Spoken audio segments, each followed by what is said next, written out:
तुम्ही काळ्या सोन्यातून लाखो रुपये कमवले, हे खरं आहे का? होय सर, काळं सोनं म्हणजेच आपल्या शेतकऱ्यांचं गांडूळ खत. ह्यातनं आपण नक्कीच लाखो रुपये कमवू शकतो. तुम्ही पूर्वी फूड ब्लॉगिंग करत होता, या प्रकल्पाकडे कसं काय तुम्ही वळालात? बऱ्यापैकी ट्रेंड आता थोडासा उलटा फिरलाय की बऱ्यापैकी सगळी गावाकडे मागे निघाल्यात. पण अगदीच म्हणजे अगदीच 10,000 20,000पासून हा व्यवसाय चालू करून अगदीच मोठ्या प्रमाणामध्ये कोट्यावधीची उलाढाल आपण याच्यामध्ये करू शकतो. मला लहानपणीपासून शेती करायची आवड आहे. कमीत कमी 1 ते 2 टन गांडूळ खत तुम्ही एकरी वापरलं पाहिजे. सेंद्रिय खताचा वापर करून रासायनिक खताची एफिशियन्सी वाढवू शकतो. ह्यांचं रिप्रोडक्शन होण्यासाठी वेगळा नर किंवा वेगळी मादा एकत्र यायची गरज नसते. ह्या एकाच गांडुळामध्ये नराचे आणि मादीचे दोन्हीचे हे अवयव असतात. प्रामुख्यानं 2 प्रजाती ह्या वापरल्या जातात. त्यातली पहिली आहे ती इसिना फिटिडा आणि दुसरी आहे ती युड्रिलस युजिनिया. सेंद्रिय घटकांचा किंवा सेंद्रिय पदार्थांचा वापर करून गांडुळांच्या मार्फत त्यांचं विघटन करून तयार केलेल्या खताला आपण गांडूळ खत म्हणतो.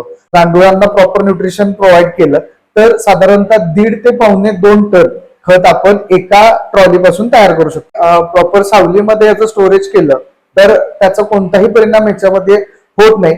आणि शेड असेल तर तुम्ही 12 महिने कधीही याचं प्रोडक्शन घेऊ शकता. की अजून एक 10-15 जण 20 जण जरी माझ्यासारखी उभा राहिली तरी एका गावाची भूक ती कंप्लीट करू शकत नाहीत, एवढं मोठं हे मार्केट आहे.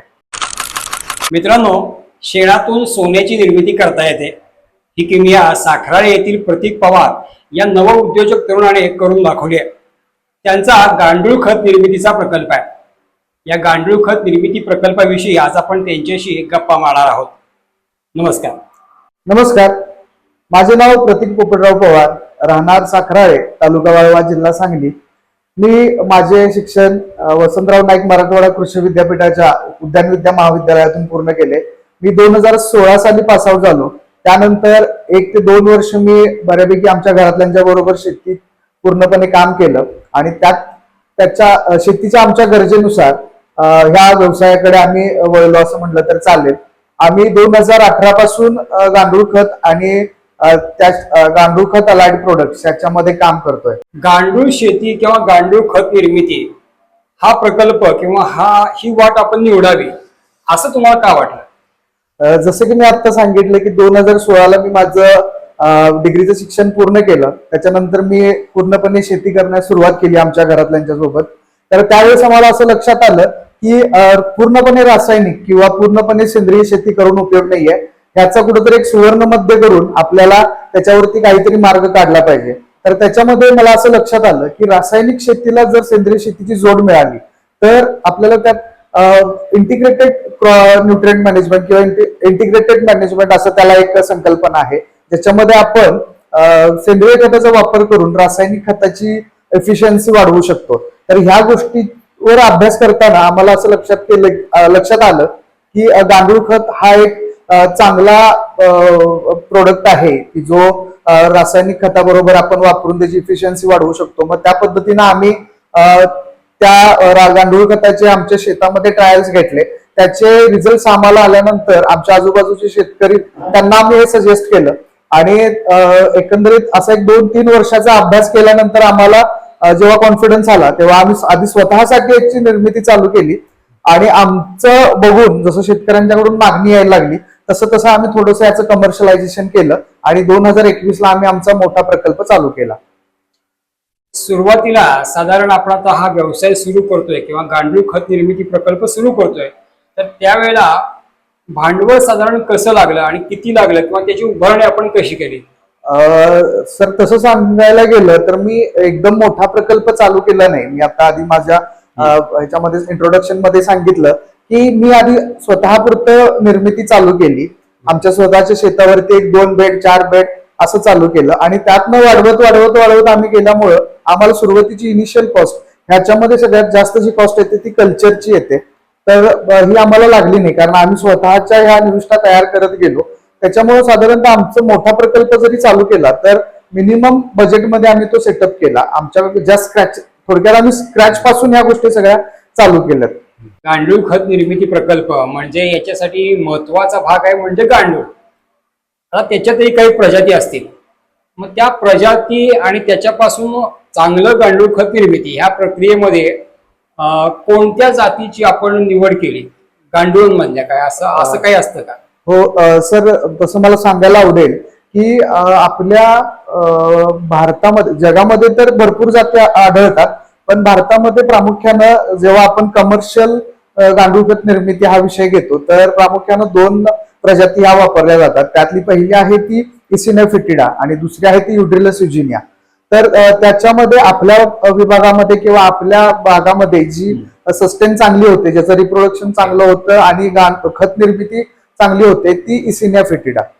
तर त्याच्याबद्दल मला सांगायचं झालं पूर्णपणे, जर विस्तृत मध्ये जर आपण त्याच्यामध्ये बोलायला गेलो, तर ही जात निवडायची किंवा ही जात कमर्शियली वापरायचं कारण म्हणजे ह्याचा पहिला तर रिप्रोडक्शन रेट आणि दुसरं म्हणजे ह्यांची खत तयार करायची क्षमता.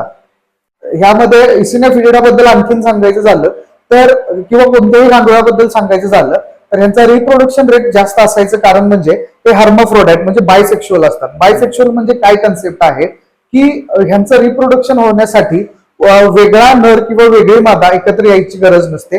ह्या एकाच गांडुळामध्ये नराचे आणि मादीचे दोन्हीचे हे अवयव असतात. त्यामुळे कोणतेही दोन गांडूळ एकत्र आली की ह्यांचं मेटिंग होतं आणि त्याच्यापासून त्यांचं रिप्रोडक्शनची प्रोसेस सुरू होते. त्याच्यामुळे ह्यांचा रिप्रोडक्शन रेट हा भयंकर असतो. साधारणतः एक गांडूळ त्याच्या पूर्ण लाईफ सायकल मध्ये 700 ते 800 नवीन गांडुळांची निर्मिती करते. साधारणतः एका वर्षामध्ये ही प्रोसेस पूर्णपणे कंप्लीट होते. आणि दुसरी गोष्ट म्हणजे यांची खत तयार करायची प्रक्रिया. गांडुळांचं एक वैशिष्ट्य म्हणजे यांच्या शरीरावरती तोंड आणि विष्ठा करायची जागा, ह्या दोन गोष्टी सोडल्या तर बाकी कोणताही अवयव नसतो. नाक, कान, डोळे असं कोणताही अवयव त्यांना नसतो. त्याच्यामुळे त्यांच्या तोंडाला जो भाग लागेल तो ते सॉल्व्ह करतात, म्हणजे गिळायचा प्रयत्न करतात आणि त्याच्या खताद्वारे खत निर्मिती करून ते बाहेर टाकतात. तर होरेशियस फिडर असतात ते, म्हणजे मोठ्या प्रमाणामध्ये ते जे आपले सेंद्रिय घटक आहेत आपल्या जमिनीमधले असतील किंवा आपण जे बेड टाकतो त्याच्यामधले जे सेंद्रिय घटक असतील तर ते गिळतात आणि त्याचं खतामध्ये रूपांतरित करून ते विष्ठेच्या मार्फत त्यांच्या बाहेर टाकत असतात.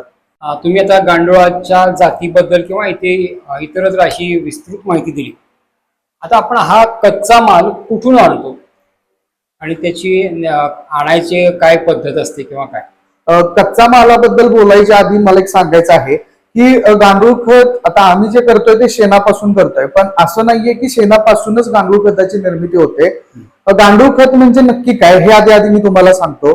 तर सेंद्रिय घटकांचा किंवा सेंद्रिय पदार्थांचा वापर करून गांडुळांच्या मार्फत त्यांचं विघटन करून तयार केलेल्या खताला आपण गांडूळ खत म्हणतो. तर जगामध्ये जे काही कुजतंय त्या सगळ्या गोष्टींच्या पासून आपण गांडूळ खत तयार करू शकतो. ठीक आहे, पण ह्याच्यामध्ये आपण जेव्हा कमर्शियल अस्पेक्ट ठेवतो तेव्हा आपल्या डोळ्यापुढे असते की कमीत कमी वेळेत आपल्याला जास्तीत जास्त प्रोडक्शन घ्यायचं असतं आणि जो आपण रॉ मटेरियल सिलेक्ट करणार आहे तर ते सहजासहजी उपलब्ध व्हावं हे पण आपल्या डोळ्यापुढे टार्गेट असतं.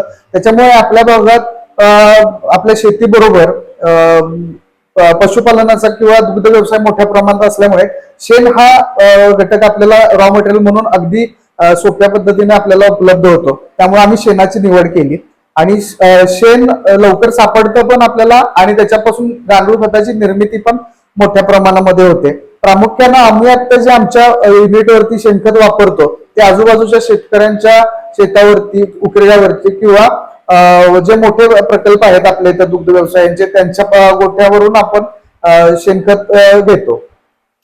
गांडूळ खत निर्मितीमध्ये कच्चा माल आणि उत्पादित खत याचं गुणोत्तर कसं असतं? तर आता बघा, गांडूळ खत आणि त्याचं गुणोत्तर बघताना आपण एक 2-3 कन्सेप्ट बघूया की गांडूळ खत निर्मितीमध्ये आपण कोणत्या कोणत्या टेक्निक्स वापरू शकतो, म्हणजे कोणत्या कोणत्या पद्धतीने आपण गांडूळ खत निर्मिती करू शकतो.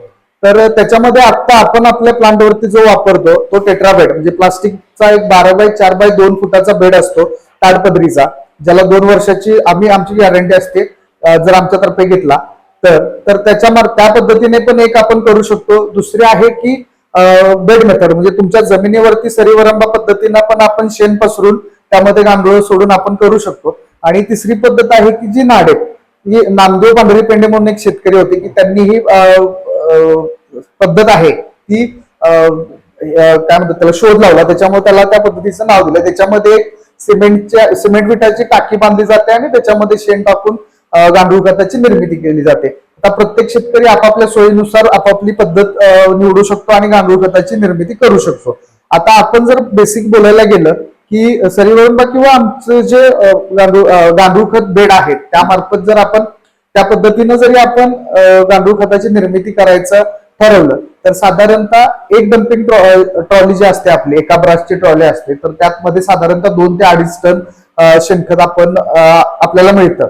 तर त्या 2 ते 2.5 टन शेणखतापासून जर प्रॉपर प्रॅक्टिसेस आपण फॉलो केल्या, योग्य पाणी मारलं, योग्य मॉइश्चर मेंटेन केला, गांडुळांना प्रॉपर न्यूट्रिशन प्रोव्हाइड केलं तर साधारणतः 1.5 ते 1.5-2 टन खत आपण एका ट्रॉली पासून तयार करू शकतो. म्हणजे एका ब्रास पासून एका डम्पिंग पासून आपल्याला 1.5 ते 2.5 टन खत निर्मिती होते.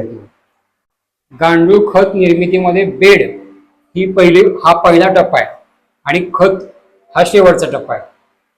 या प्रक्रियेला वेळ किती लागतो, म्हणजे बेड तयार करण्यापासून ते खत निर्मितीपर्यंत, आणि त्या प्रक्रिया नेमकी काय आहे? गांडूळ खत निर्मितीच्या प्रक्रियेबद्दल विस्तृतपणे जर बोलायचं झालं तर ह्याच्यामध्ये सुरुवात होते ती कच्चा माल आपल्या युनिट पासून आणण्यापासून. आपण सुरुवातीला जो कच्चा माल आपल्या सेंटरवरती येतो किंवा आपल्या युनिटवरती येतो तो थोडा पाणी मारून आपण थंड करतो. त्याच्यावरती काही बॅक्टेरियांच्या स्लरी मारल्या जातात जेणेकरून त्याची डिकम्पोजिशनची प्रोसेस थोडीशी चालू होईल आणि थोडासा त्यातला मिथेन गॅस जो आहे तो बाहेर निघून जाईल आणि त्यातला टेम्परेचर मेंटेन होईल. त्याच्यानंतर आपल्या बेडमध्ये मग आपल्या प्लांटवरती सध्या सरीवरंब पद्धतीनं पण आणि बेड ह्या पद्धतीनं पण गांडूळ खताची निर्मिती होते. तर ते शेण त्या बेडमध्ये थर बाय थर भरून घेतलं जातं. थर बाय थर ते शेण भरून घेतल्यानंतर त्यामधला जो काडी कचरा आहे जो की विघटन त्याचं लवकर होत नाही. जसं की आपलं समजा एखाद्या शेतकऱ्याच्या उकिरड्यावरून आणला असेल तर त्यात काही प्लास्टिक असतं किंवा खोडक्या असतात की ज्या लवकर कुजत नाहीत. हे काढलं जातं त्याच्यामधून. त्याच्यानंतर त्या बेडवरती 2 ते 3 दिवस पाणी मारलं जातं. पाणी मारण्याचा उद्देश हा असतो की जसं आपण बघितलं उकिरडा जर आपण उकरताना किंवा भरताना बघितलं तर त्यातनं वाफ येत असते कारण त्याच्यामध्ये त्याचं विघटन चाललेलं असतं. विघटन होताना तो मिथेन गॅस बाहेर पडतो, त्याचं टेम्परेचर मोठ्या प्रमाणामध्ये असतं. जर आपण डिरेक्टली त्यात गांडूळ सोडली तर ती त्यात सस्टेन होत नाहीत, जगत नाहीत. त्याच्यामुळे आपल्याला आधी पाणी मारून ते शेण थंड करावं लागतं. साधारणतः 3ऱ्या ते 4थ्या दिवशी आपण मॅन्युअली हात टाकून त्याच्यामध्ये बघतो की टेम्परेचर आपल्या हाताला सस्टेन होतंय एवढं आहे असं समजल्यानंतर आपण त्याच्यामध्ये गांडूळ सोडतो. गांडूळ सोडल्यानंतर महत्वाचा पार्ट जो येतो की बेड झाकणे. आता बेड झाकणे याच्याबद्दल जर सांगायचं झालं, बेड झाकायची गरज काय असते, मग तुम्ही शेडमध्ये करत असाल किंवा ओपन करत असाल तर मी सुरुवातीला तुम्हाला जसं सांगितलं की गांडुळाला त्यांचं तोंड आणि विष्ठागराची जागा ह्या दोन्ही कोणत्याही गोष्ट ह्याच्या व्यतिरिक्त कोणतेही अवयव नसल्यामुळे त्यांना तिसरं एक सेन्सेशन असतं ते प्रकाशाचं. जर त्यांच्या अंगावरती प्रकाश पडला तर ते भितात आणि खाली खाली जायचा प्रयत्न करतात जिथं त्यांना अंधार मिळेल. थोडक्यात जर सांगायचं झालं तर फोटोफोबिक ही कन्सेप्ट आहे की ते प्रकाशाला भितात. तर त्याच्यामुळे त्यांच्या अंगावर प्रकाश पडू नये, ते खाली जाऊ नयेत, वरच्या थरात राहून वरच्या थराचे गांडूळ खत आधी त्यांनी केलं पाहिजे जेणेकरून आपल्याला हार्वेस्टिंगला सोपं जाईल. त्याच्यामुळे त्याला पूर्णपणे आच्छादन करणं गरजेचं आहे. मग त्यामुळे आम्ही गांडूळ सोडल्यानंतर बेडमध्ये पहिलं त्याचं आच्छादन करतो. मग आच्छादन करायसाठी आम्ही बारदानाची पोती किंवा उसाचा पाला या 2 गोष्टींचा वापर करतो. आच्छादन केल्यानंतर तिथनं पुढचे फक्त 2 गोष्टी महत्वाच्या असतात की एक म्हणजे त्या बेडचं टेम्परेचर मेंटेन करणं जे की आपण वरच्यावर मॅन्युअली चेक करून त्याच्यावरती पाणी मारून कंट्रोल करू शकतो. आणि दुसरी गोष्ट म्हणजे गांडुळांना न्यूट्रिएंट सप्लाय व्हावा एक्स्ट्रा मध्ये त्याच्यासाठी आपण विशिष्ट स्लरी तयार करतो ज्याच्यामध्ये ताक, गुळ, बेसन इत्यादीचं विशिष्ट प्रमाण घेऊन त्या स्लरी तयार केल्या जातात आणि दर 8 ते 15 दिवसाला त्या बेडमध्ये टाकल्या जातात. त्या स्लरींचा उपयोग रेडी फूड म्हणून होतो ज्याच्यामुळं गांडुळांना प्रथिनं मिळतात आणि त्यांची वाढ झपाट्यानं होते आणि रिप्रोडक्शनची त्यांची प्रोसेस आहे ती आणखीन फास्ट होते आणि त्यांची संख्या वाढल्यामुळे गांडूळ खत तयार करायचा आणखीन वेग वाढला जातो. गांडूळ बेडमध्ये सोडल्यानंतर आच्छादन केल्यानंतर साधारणतः आपण जर पाणी व्यवस्थित मारलं किंवा ह्या प्रॅक्टिसेस ज्या मी आता सांगितल्या त्या व्यवस्थित जर अप टू डेट फॉलो केल्या तर साधारणतः 20 ते 25व्या दिवशी आपल्याला गांडूळ खताचा पहिला थर तयार झालेला बघायला मिळतो. तर तो हार्वेस्टिंग करताना आपण पहिली गोष्ट ती करतो की वरचं जे आच्छादन आहे ते थोडंसं बाजूला काढतो. त्याच्यामुळे ते सनलाईटला एक्सपोज होतं. सनलाईटला एक्सपोज झाल्यामुळे त्या वरच्या तयार झालेल्या थरातली जी गांडूळ आहेत ती खालच्या जिथं तयार न झालेलं खत आहे त्या भागात शिफ्ट होतात आणि मग आपण मॅन्युअली कामगारांच्या मार्फत आपण तो वरचा जो तयार झालेला गांडूळ खताचा थर आहे तो काढून घेतो. ते काढून घेतल्यानंतर आपल्याकडे दोन प्रकारच्या चाळण्या आहेत. एक ड्रम सीवर आहे जो आपण गोल चाळा आपण म्हणतो किंवा एक हॉपर आहे. तर त्या दोन्ही चाळ्यांच्या मार्फत आपण ते चाळून घेतो. ह्याच्यामध्ये काय होतं की आता आपण जसं म्हणलं की पहिल्या लेअरमध्ये गांडूळ खत तयार झालंय पण ते 100% तयार झालेलं नसतं. त्यामध्ये काही थोडाफार शेणाचा असतो की जो अजूनही तयार झालेला नसतो तर तो आपण सेपरेट करतो आणि तयार झालेलं 100% प्युअर गांडूळ खत चाळून आपण एका साईडला काढतो. आता चाळण झाल्यानंतर पुढची प्रोसेस येते ती पॅकेजिंग आणि स्टोअरची. आपण सध्या शेतकऱ्यांच्या सोबत बल्क सप्लाय मध्ये काम करतो त्याच्यामुळे आम्ही 25 किलो आणि 40 किलो या पॅकेजिंग मध्ये आमचं बॅगेचं पॅकिंग होतं. पॅकिंग झाल्यानंतर आमच्या गोडाऊन मध्ये हे आम्ही स्टोअर करून ठेवतो. हा, ते गोडाऊन वरूनच मला एक प्रश्न विचारायचा असा की तयार झालेलं खत याच्यामध्ये तापमान नियंत्रित करण्यासाठी वेगळी काय अशी प्रक्रिया असते का? सर मी तुम्हाला सांगू इच्छितो की तयार झालेलं गांडूळ खत एकदा खत तयार झालं की त्याला कोणतीही पुढची प्रोसेस करायची गरज नसते कारण ते एवढं फाईन क्वालिटीचं तयार होतं. जसं की आपली चहा पावडर असते अगदी त्या पद्धतीनं त्याचा कोणत्याही प्रकारचा वास येत नाही. त्याचं टेम्परेचर एकदम रूम टेम्परेचरला जे टेम्परेचर असतं अगदी त्या पद्धतीचं टेम्परेचर असतं.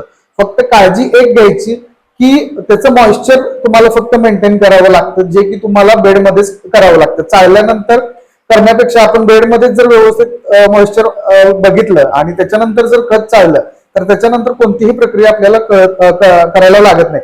साधारणतः 31% पर्यंत मॉइश्चर आपण मेंटेन ठेवतो ज्याच्यामुळे त्याच्यामधले जे न्यूट्रिएंट आहेत ते इंटॅक्ट राहतात आणि एकदा जर आपण त्याचं हे प्रॉपर मॉइश्चर मेंटेन करून पॅकिंग केलं तर साधारणतः 1 वर्ष ते 2 वर्ष आहे आपण जर व्यवस्थित सावलीत त्याची साठवणूक केली तर कोणत्याही प्रकारचे त्याचं नुकसान होत नाही किंवा त्यातला न्यूट्रिएंट लॉस होत नाही.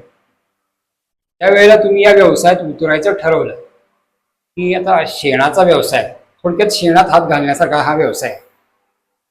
त्यावेळी तुम्हाला काय आव्हान आले किंवा कोणत्या अडचणींचा सामना करावा लागला? सगळ्यात आधी म्हणजे आव्हानांच्या बद्दल जर आपण बघायला गेलं तर बऱ्यापैकी आता आपल्या भागातली मेंटॅलिटी अशी आहे की जर उच्च शिक्षण घेतलं उच्च शिक्षण म्हणण्यापेक्षा आपण जर ग्रॅज्युएशन वगैरे कम्प्लीट केलं मग कोणत्याही फील्ड मधला असू दे की प्रत्येकाची अपेक्षा असते की एक चांगली नोकरी करावी किंवा स्पर्धा परीक्षा करून कुठेतरी चांगल्या ठिकाणी नोकरीच करावी अशी असते. मग त्यामुळे थोडासा त्या बाबतीत म्हणजे बघणाऱ्यांचा दृष्टिकोन होता की एवढ्या चांगल्या शासकीय विद्यालयातून डिग्री पास आउट झालोय तर कुठेतरी चांगली नोकरी करावी किंवा स्पर्धा परीक्षा कराव्या. पण सुरुवातीपासून मी सांगितलं की मी आमचं शेतकरी कुटुंब आहे आणि आम्हाला एक शेती बद्दल एक विशेष आकर्षण आहे. मला लहानपणीपासून शेती करायची आवड आहे. त्याच्यामुळे मी माझ्या आजोबांच्या आणि वडिलांच्या मार्गदर्शनाखाली पहिल्यापासून आमचा असा निर्णय झाला होता की आपल्याला जे काही करायचं आहे ती शेती संलग्न आणि शेतकऱ्यांच्यासाठीच करायचं आहे. त्यामुळे आम्ही तसा निर्णय घेतला की थोडंसं रिसर्च करू आणि आपल्या शेतामध्ये काहीतरी प्रयोग करत करत शेतकऱ्यांना आपण नवीन काय किंवा चांगलं काय देऊ शकतो. तर हा एक उद्दिष्ट ठेवून आम्ही ह्या व्यवसायात आलो आणि तो उद्दिष्ट आम्ही आता पुढे घेऊन चालत आहे. तेच मला विचारायचं की यात तुम्हाला अडचणी काय आल्या का? सर अडचणी म्हणायला गेलो सुरुवातीला तर पहिलं तर आपल्या इथं शेतकऱ्यांच्या मध्ये सेंद्रिय खताबद्दल एवढी जागरूकता नव्हती. म्हणजे प्रामुख्याने आज बघितलं आपण आपल्या भागातला जो शेतकरी आहे तो सेंद्रिय खत म्हटलं तर एकतर शेणखत किंवा कारखाना कंपोस्ट ह्या दोन खतांच्या पुढे जात नाही. तर गांडूळ खत इंट्रोड्यूस करताना थोडंसं आम्हाला आव्हान आलं. त्यात पण आम्ही जे फाईन क्वालिटीचं गांडूळ खत देतोय तर त्याची प्राइस थोडीशी आम्हालाच मॅन्युफॅक्चरिंग कॉस्ट जास्त येत असल्यामुळे आम्हाला थोडंसं जास्त प्राइसनं ते विकावं लागत असायचं. पण क्वालिटी मॅटर्स आपण म्हणतो की आपण क्वालिटी माल देत असल्यामुळे शेतकऱ्यांना जसं जसं आम्ही समजवत गेलो की बाकी सेंद्रिय खत आणि गांडूळ खत ह्यामध्ये जे थोडक्यात जर शेणखताबद्दल शेणखत आणि गांडूळ खत ह्याबद्दल जर आपण कंपॅरिझन सांगायला गेलो तर शेणखत आपल्याला इझिली जरी अवेलेबल झालं तर ते तितकंसं आपल्या शेतीला फायदेशीर ठरत नाही. त्याचं कारण असं आहे की समजा कच्चं शेणखत आपण जर शेतामध्ये टाकलं तर त्याचा फायद्यापेक्षा तोटेच जास्त आहे. कारण का तर पहिली तर गोष्ट त्याच्यामधून तणांच्या बिया भरपूर आपल्या शेतामध्ये जातात. दुसरी गोष्ट हुमणी, या किडीची अंडी पिल्ली आपल्या शेतामध्ये जातात. हुमणीचा प्रादुर्भाव आपल्याला जास्त बघायला मिळतो. तिसरी गोष्ट म्हणजे जर कच्चं शेण आपण शेतामध्ये टाकलं आणि ते शेतामध्ये जाऊन जर कुजायला चालू झालं तर आपल्याला जसं माहित आहे की एखादी गोष्ट कुजणे म्हणजे ते जळते, आणि एखादी गोष्ट जेव्हा जळते तेव्हा त्याच्यासाठी काहीतरी त्याला न्यूट्रिएंट लागतात. तर त्यावेळेस काय होतं, शेणखत जर आपल्या शेतामध्ये जाऊन डिकम्पोजिशनची प्रोसेस चालू झाली तर त्याच्यामुळे न्यूट्रिएंट लॉस आपल्या शेतामध्ये होतो. तर आपण बघितलं असेल की एखाद्या लागण पिकाला आपण जास्त प्रमाणामध्ये कच्चं शेणखत टाकलं तर त्या खोडवा पिकामध्ये पोपट्या नावाचा एक रोग दिसतो, ज्याच्यामध्ये आपले पोपटे किंवा केवडा, ज्याच्यामध्ये आपल्याला पिवळी पडलेली खोडव्याची पानं दिसतात. तर ती प्रामुख्याने ह्या गोष्टीमुळे होतात. तेच दुसरी गोष्ट म्हणजे की आपण 4-5 हजार रुपयाला आज शेणखताचं डम्पिंग घेतोय, पण पूर्ण शेणखत येईलच असं नाही. त्याच्यामध्ये काडी, कचरा, पालापाचोळा बऱ्याच गोष्टी येतात. त्याच्याच कंपॅरिझन मध्ये जर आपण आज बघितलं गांडूळ खत, तर 100% प्युअर आपल्याला जेवढे आपण पैसे देणार आहे त्याचं पूर्णपणे खतच येणार. त्याच्यामध्ये कुठलाही काडी कचरा येत नाही. आणि दुसरं म्हणजे टाकायसाठी ते सोपं आहे. जसं आपण बाकीचं रासायनिक लागवडी टाकतो त्या पद्धतीनं आपण हे खत वापरू शकतो. निर्मिती झालेल्या खतावर उन्हाळा, पावसाळा, हिवाळा या ऋतूंचा काही परिणाम होतो का? निर्मिती झालेल्या खतावर तुम्ही जसं सांगितलं, जर तुम्ही प्रॉपर सावलीमध्ये याचं स्टोरेज केलं तर त्याचा कोणताही परिणाम याच्यामध्ये होत नाही. फक्त आपल्याला एवढीच काळजी घ्यायचं आहे की ते निर्मिती झालेलं खत आहे ते व्यवस्थित पॅकिंग करून मग तुम्ही 40 किलो 25 किलो बॅगेमध्ये करा. तुमच्याकडे तुम्ही जर शेतात स्वतःसाठी वापरायसाठी जरी तयार करत असाल तर आपल्या शेतामध्ये जी रासायनिक लागवडीची वापरलेली पोती असतात त्याच्यामध्ये भरून आपल्या शेतातल्या घरात वगैरे जरी त्याची साठवणूक व्यवस्थित केली तर त्याच्यावरती कोणत्याही बाकीच्या गोष्टीचा फरक पडत नाही. पण निर्मितीमध्ये ह्या गोष्टी इफेक्ट करतात. म्हणजे खत निर्मितीमध्ये समजा तुम्ही ओपन फील्ड वरती गांडूळ खत निर्मिती करत असाल तर पावसाळ्यामध्ये थोडंसं तुम्हाला लिमिटेशन येतं, कारण जर पाऊस कंटिन्यू चालू असेल तर तुम्हाला जो मॉइश्चर मेंटेन करायचा आहे तो होत नाही. पाणी जास्त झाल्यामुळे एखाद्या वेळेस गांडुळांची रिप्रोडक्शनची क्षमता आहे ती कमी होते, गांडूळ मरण्याची पण शक्यता असते, आणि तयार झालेला माल आहे तो हार्वेस्टिंग पण करता येत नाही. त्याच्यामुळं आम्ही शक्यतो सजेशन देताना असं करतो की एक तर उन्हाळा आणि हिवाळा ओपन फील्ड मध्ये करणार असाल तर या 2 सीझन मध्ये प्रोडक्शन करा, आणि शेड असेल तर तुम्ही 12 महिने कधीही याचं प्रोडक्शन घेऊ शकता.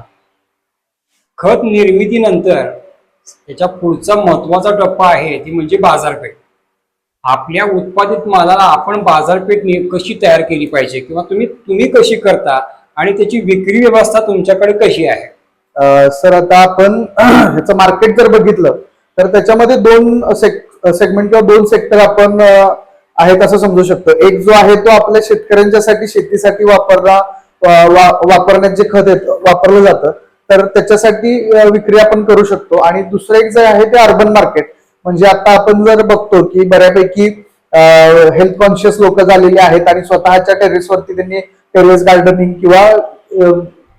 गार्डनिंग भाजीपाला जरी नसला तरी प्रत्येकाला एक आता गार्डनिंगची हाऊस आहे, त्याच्यामुळे प्रत्येकाच्या घरात आता झाडांच्या कुंड्या वगैरे असतात. त्यामुळे अर्बन मार्केट असे 2 प्रकार आहेत. जर मार्केट स्कोप बद्दल आपण बोलायला गेलो तर जर मी पहिलं जे सांगितलं, जर शेतकऱ्यांना जो आम्ही ज्या पद्धतीनं करतो की बल्क सप्लाय करतो शेतकऱ्यांना, तर आपण आपल्या भागात एखादं आपलं गाव पकडा, ऊस शेती आपल्या इथे भरपूर आहे, त्याबरोबर आपल्या इकडे द्राक्ष शेती पण मोठ्या प्रमाणामध्ये आहे. तर आपल्या तालुक्यातलं किंवा आपल्या जिल्ह्यातलं तुम्ही कोणतंही एक द्राक्ष निर्मिती करणारं गाव जर पकडलं तर कमीत कमी तिथला एक 2000 ते 3000 एकर वरती द्राक्ष बाग त्या गावात तुम्हाला आरामशीर मिळून जाईल.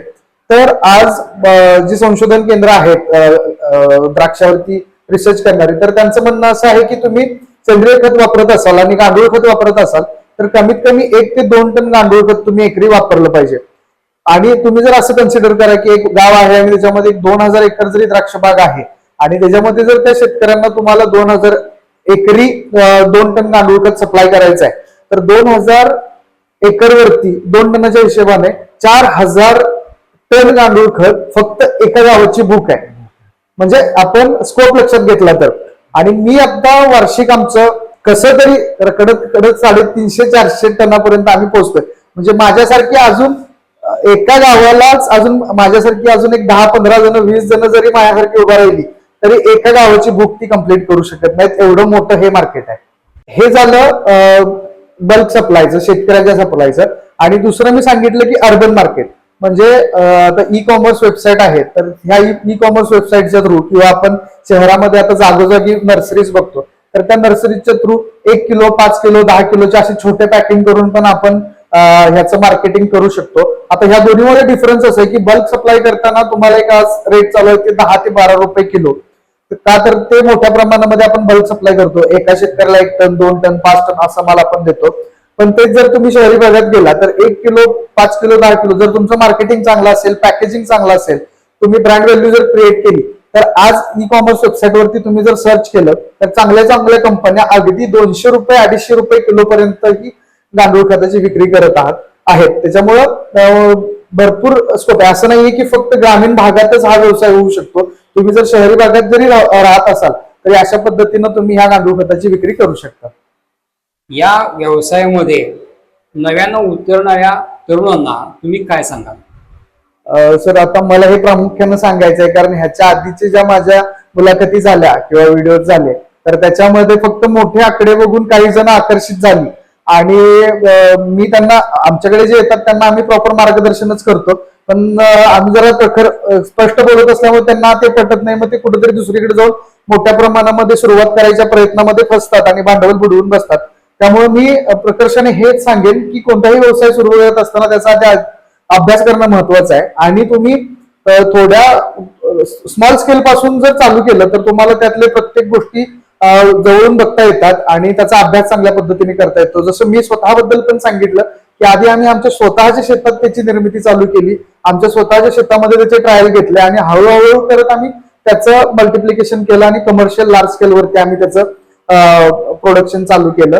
आणि ह्याचा फायदा पण काय होतो की आपल्याला मोठ्या प्रमाणात भांडवल त्यात गुंतवणूक करायची गरज भासत नाही. आपण अगदीच 10,000 20,000पासून हा व्यवसाय चालू करून अगदीच मोठ्या प्रमाणामध्ये कोट्यावधीची उलाढाल आपण याच्यामध्ये करू शकतो. शेणामधून निर्मिती होणाऱ्या खताला ब्लॅक गोल्ड असं संबोधलं जातं. त्याचं तुम्ही काय आम्हाला स्पष्टीकरण द्याल? सर मी सुरुवातीला जसं सांगितलं की गांडूळ खत म्हणजे आपण रासायनिक खताची इफिशियन्सी वाढवणे ह्या उद्देशापोटी आपण गांडूळ खताची निवड केलेली. तर गांडूळ खताचं मुख्य कार्य काय असतं आपल्या शेतामध्ये, तर आपल्या जमिनीचा सेंद्रिय कर्ब वाढवणं. जसं आपण म्हणतो की थोडक्यात सेंद्रिय कर्ब म्हणजे काय, तर आपण जमिनीमध्ये जे रासायनिक खतं देतो किंवा न्यूट्रिएंट देतो ते जर तुम्हाला तुमच्या पिकांच्या पर्यंत पोहोचवायचे असतील, किंवा असं म्हणूया की आपण जी रासायनिक खतं टाकतो ती जशीच्या तशी तुमच्या पिकांच्या मार्फत घेतली नाही. जसं आपण जुंधळ खात नाही, ते जुंधळ आणून त्याची भाकरी करूनच पीठ करून भाकरी करून खातो, त्याच पद्धतीनं आपण जे रासायनिक खत आपल्या जमिनीमध्ये टाकतो तर त्याचं विघटन करून ते विघटन झालेल्या जे न्यूट्रिएंट आहेत ते पिकाकडे घेतले जातात. आणि ते विघटन व्हायचं काम जे आहे ते सूक्ष्म जीव असतात आपल्या जमिनीमधले, ते करत असतात. आणि ते सूक्ष्म जीवांना पोषक वातावरण द्यायचं, त्यांची संख्या वाढवायचं काम जे आहे तो तुमचा सेंद्रिय कर्ब ह्याच्यावरती ठरतं. म्हणजे तुमच्या जमिनीचा सेंद्रिय कर्ब जर जास्त असेल तर तुमच्या जमिनीमधील सूक्ष्म जीव असतात ते जास्त असतील आणि तुम्ही टाकलेल्या रासायनिक खताचं जे यूज आहे तुमच्या प्लांटला तो जास्त होतो. त्याच्यामुळं आपल्या जमिनीचा सेंद्रिय कर्ब जर वाढवायचा असेल तर सेंद्रिय खताशिवाय पर्याय नाही. आणि सेंद्रिय खतामध्ये जर तुम्हाला हुकमाचा एक्का जर म्हटला तर गांडूळ खताशिवाय पर्याय नाही. कारण तुम्ही जेवढे पैसे खतासाठी देताय त्याचा पूर्णपणे युटिलायझेशन गांडूळ खतामार्फत होतं आणि त्याचा बऱ्यापैकी फायदा पिकाला आपल्या झालेला दिसून येतो. आपल्या प्रकल्प निर्मितीतून निर्माण झालेलं खत आहे ते बाजारपेठेत पोहोचवण्यापर्यंत किंवा संबंधित शेतकऱ्यापर्यंत पोहोचवण्यासाठी सोशल मीडियाचा आपण वापर करतो का? तो कसा असतो? सर नक्कीच आज आपल्याला सोशल मीडियाचा खूप मोठा फायदा होतो. शेतकऱ्यांच्या पर्यंत आपल्याला गांडूळ खताबद्दलची माहिती पुरवताना, कारण बऱ्यापैकी आपला शेतकरी वर्ग आहे तो सोशल मीडियावरती आता बऱ्याच आपल्याला ऍक्टिव्ह असलेला दिसतो. तर त्याच्यामध्ये आम्ही आता आपलं जसं चॅनल आहे तसं विविध चॅनलच्या मार्फत किंवा आता मध्यंतरी काही रेडिओ चॅनल्सच्या द्वारे ही आमच्या मुलाखती झाल्या, तर या मुलाखतींच्या द्वारे आम्ही जास्तीत जास्त पद्धतीनं शेतकऱ्यांच्या पर्यंत पोहोचायचा प्रयत्न करतो आणि त्यामार्फत शेतकरी आम्हाला कनेक्ट होतात आणि आम्ही मग शेतकऱ्यांना योग्य मार्गदर्शन करून मग त्यांना खत हवं असेल तर खताचा पुरवठा करतो, किंवा मग एखादे शेतकरी असतात की ज्यांना स्वतःच्या शेतावरती स्वतःपुरते खत निर्मिती करायची असते, किंवा काही असतात की ज्यांना कमर्शियली सेटअप करायचं असतं, त्यांच्याकडे रॉ मटेरियल अवेलेबल असतं पण माहिती नसतं ते की कशा पद्धतीने ते युटिलाइज करून त्याचं खत निर्मिती करायची. तर आम्ही ह्या सगळ्या गोष्टीत त्यांची मदत करतो, त्यांना पूर्ण गायडन्स पुरवतो. आणि खत निर्मितीसाठी ज्या निविष्ठा लागतात, मग गांडूळ खतांचं कल्चर असेल किंवा मी जे म्हटलं की टेट्राबेड आम्ही युज करतो, तर त्या टेट्राबेडची निर्मितीही आम्ही स्वतः करतो. तर ह्या निविष्ठा आम्ही मार्केटपेक्षा कमी दरामध्ये शेतकऱ्यांना पुरवायचा प्रयत्न आम्ही करतो. आम्हाला मिळालेल्या माहितीनुसार तुम्ही पूर्वी फूड ब्लॉगिंग करत होता. अर्थातच हे क्षेत्र सगळ्यांच्या आकर्षणाचं क्षेत्र आहे. मग हे आकर्षणाचं क्षेत्र सोडून त्याच्या अगदी उलट असणारं म्हणजे शेणखत किंवा खत निर्मिती प्रकल्प आहे. या प्रकल्पाकडे कसं काय तुम्ही वळलात? नाही सर, आकर्षित असण्यापेक्षा आता आपण बघितलं की बऱ्यापैकी ट्रेंड आता थोडासा उलटा फिरलाय, की बऱ्यापैकी सगळी गावाकडे मागे निघाल्यात. आपण कोरोना नंतर बघतोय की गावासाठीची प्रत्येकाची अटॅचमेंट वाढत चालली आहे. आणि खरंच सर, जे आपण शेतकऱ्यांच्या सोबत आपल्या मातीमध्ये जे काम करतो त्याच्यामध्ये मिळणारं समाधान एक वेगळ्या प्रकारचं असतं, आणि त्यामध्ये जे सुख आणि आनंद मिळतो तो कोणत्याही शब्दात सांगण्याच्या पलीकडचा आहे. ही आपली आता मुलाखत आपली एखाद्या प्रेक्षकानं पाहिली आणि समजा त्याला या उद्योगामध्ये उतरायचंय, तर त्याला तुम्ही आवाहन काय कराल? सर, मी जसं आधी सांगितलं की नक्कीच ह्या क्षेत्रात स्कोप मोठ्या प्रमाणामध्ये आहे. भरपूर मोठ्या प्रमाणामध्ये आपण ह्यामध्ये काम करू शकतो. फक्त काळजी एवढीच घ्यायची आहे की याचा अभ्यास पूर्णपणे केला पाहिजे, आणि step by step small scale वरून आपण मोठ्या स्केल पर्यंत गेलं पाहिजे. जर कोणाला ह्यासाठी काही सहकार्य लागत असेल तर आम्हाला ते नक्कीच संपर्क करू शकतात. आम्ही त्यांना त्याच्यासाठी लागणारं पूर्ण मार्गदर्शन आणि हा प्रकल्प उभा करताना ज्या निविष्ठा लागतात, गांडूळ खताचे बेड असतील, गांडुळांचं कल्चर असेल, किंवा बाकीच्या स्लरी कशा पद्धतीने तयार करायच्या ह्याबाबतचं मार्गदर्शन असेल, त्याबद्दल आम्ही त्यांना सहकार्य करू. त्याच्यासाठी त्यांनी माझा नंबर नोट डाऊन करून घेतला आणि त्याच्यावरती मला संपर्क केला तरी चालेल. माझा नंबर आहे 88-86-46-59-95. हे होते साखराळे येथील माननीय प्रतीक पवार. त्यांचा सेंद्रिय खत प्रकल्प, या प्रकल्पाची आपण माहिती घेतली. तुम्हाला हा व्हिडिओ कसा वाटला ते आम्हाला या व्हिडिओच्या खाली कमेंटमधून ऐकायला वाचायला नक्की आवडेल. आमचं हे चॅनल सबस्क्राईब करा, शेअर करा आणि जास्तीत जास्त लोकांपर्यंत हा व्हिडिओ पोहोचवण्यासाठी मदत करा.